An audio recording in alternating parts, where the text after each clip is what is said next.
Hi everyone, in the video நாம இப்போ 12th sum பார்த்துடலாமா? Mary is a rice dealer having business for more than 5 years. Past journal entries in her book for the period of March 2018. So on March 1st என்ன பண்ணிருக்காங்க? Rice bags bought on credit from CB.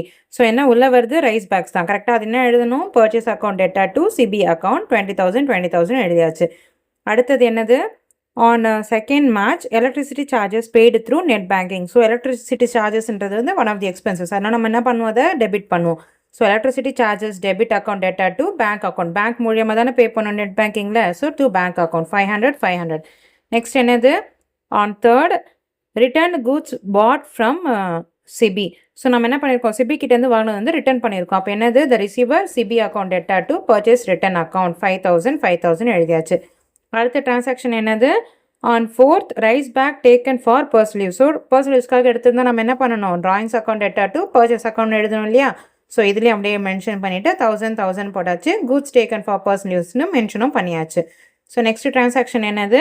5th March என்ன பண்ணியிருக்காங்க?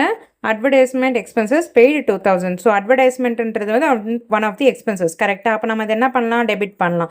So advertisement account டெட்டா to cash account, அதாவது எது மூலியமாக பே பண்ணியிருக்கோம்னு சொல்லலை, அதாவது கேஷா இல்லை பை செக்கான்னு சொல்லலை. அப்போ நம்ம என்ன எடுத்துக்கணும்? டிஃபால்ட்டாக கேஷ்னு எடுத்துக்கணும். ஸோ அட்வர்டைஸ்மெண்ட் அக்கௌண்ட் டெட்டா டு கேஷ் அக்கௌண்ட் 2000. இன் ஷார்ட்டாக அட்வர்டைஸ்மெண்ட் எக்ஸ்பென்சஸ் பெய்டுன்னு எழுதியாச்சு. ஸோ நெக்ஸ்ட் டிரான்சாக்ஷன் என்ன? On 6th March, goods sold to Mano. அப்போ யார் ரிசீவ் பண்ணியிருக்கா? மனோ தான். ஸோ மனோ அக்கௌண்ட் டெட்டா to sales account 20,000. So in ஷார்ட்டாக வந்து நம்ம கிரெடிட் சேல்ஸ்னு எழுதிக்கலாம். அடுத்தது என்னது? On 7th, goods returned by Mano. So இப்போ என்னது? சேல்ஸ் ரிட்டர்ன் அக்கௌண்ட் டெட்டா to Mano account 5,000. goods returned to மனோன்னு எழுதியாச்சு. அடுத்தது என்னது? Last transaction payment received from Mano through NEFT. So இப்போ வந்து நெஃப்ட்டில் வந்து மனோ பே பண்ணியிருக்காங்க. அப்போ நெஃப்ட் அப்படின்னா நம்ம பேங்க்குக்கு தான் உள்ளே வரும். அப்போ என்ன எழுதணும்? பேங்க் அக்கௌண்ட் டெட்டா டு மனோ அக்கௌண்ட் 15,000.